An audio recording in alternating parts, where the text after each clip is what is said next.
चूहों की कहानी।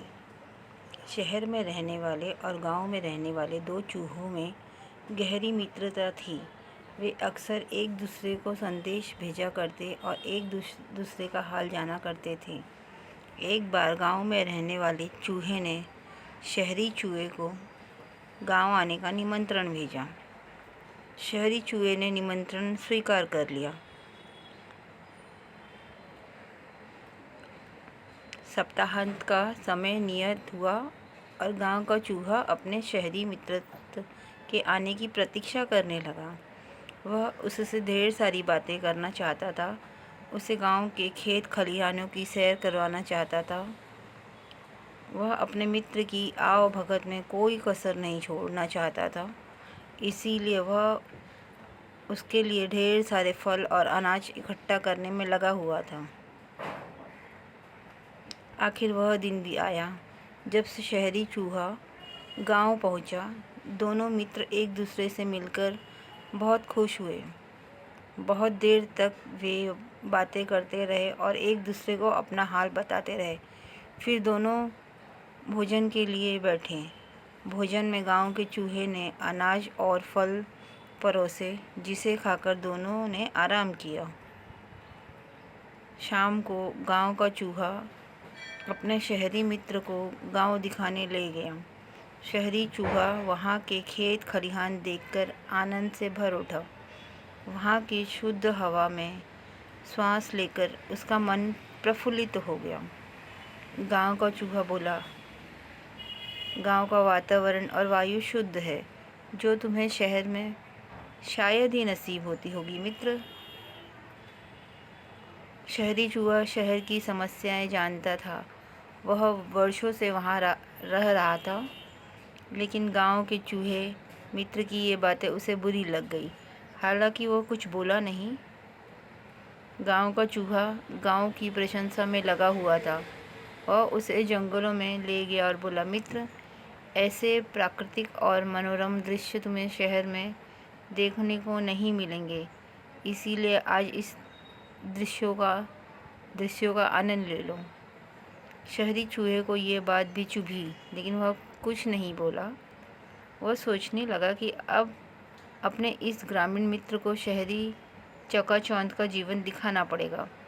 तब इसे समझ में आएगा कि शहर कितना शानदार होता है। रात होने पर दोनों चूहे घर वापस आ गए।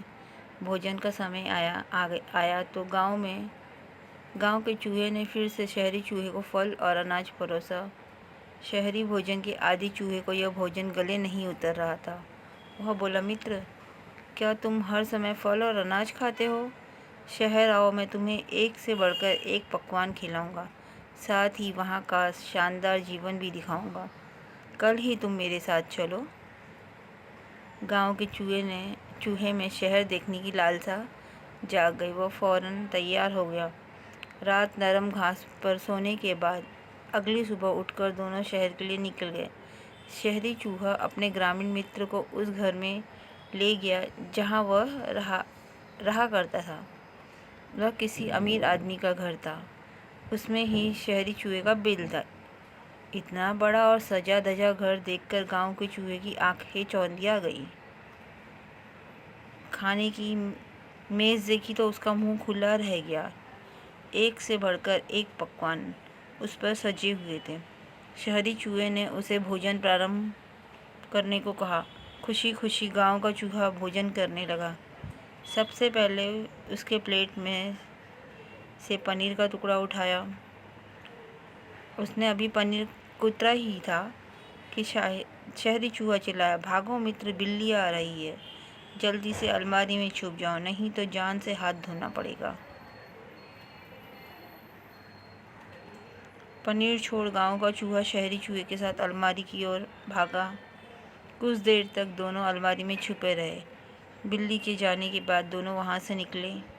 शहरी चूहा फिर से अपने मित्र गांव के चूहों को भोजन के लिए ले आया, लेकिन डर के मारे उसकी भूख मर गई थी। शहरी चूहा उसकी हालत देख बोला, मित्र, डरने की कोई बात नहीं है। बिल्ली चली गई है। वैसे यह शहरी जीवन का हिस्सा है, यहाँ यूं ही जीवन जीते हैं। लोग केक खाकर देखो। गांव के चूहे ने केक का टुकड़ा ले लिया, लेकिन इसके पहले वह उसे मुंह में डाल पाता, शहरी चूहा चिल्लाया, भागो मित्र, कुत्ता आ गया है। दोनों फिर से भागकर अलमारी में जा छुपे। शहरी चूहे ने बताया कि उस घर के मालिक ने एक कुत्ता पाला हुआ है जो बड़ा भयानक है, उससे बचकर रहना पड़ता है। गांव का चूहा बहुत ज़्यादा डर गया था। अलमारी से बाहर आने के बाद वह एक क्षण भी वहाँ नहीं रुका। वह बोला, मित्र, मुझे जाने दो। यह शहरी जीवन मुझे तो रास नहीं आता। यहाँ तो हर समय सिर पर खतरा मंडराता रहता है। इससे तो गांव ही भला है। फिर वह गांव की ओर चल पड़ा और गांव पहुंचकर ही दम लिया। वहां पहुंचकर वो सोचने लगा, जगह वही अच्छी जहां जीवन सुरक्षित है। शिक्षा: अमन चैन का साधारण जीवन ऐसे ऐशो आराम के जीवन से बेहतर है जो खतरों से भरा हुआ है।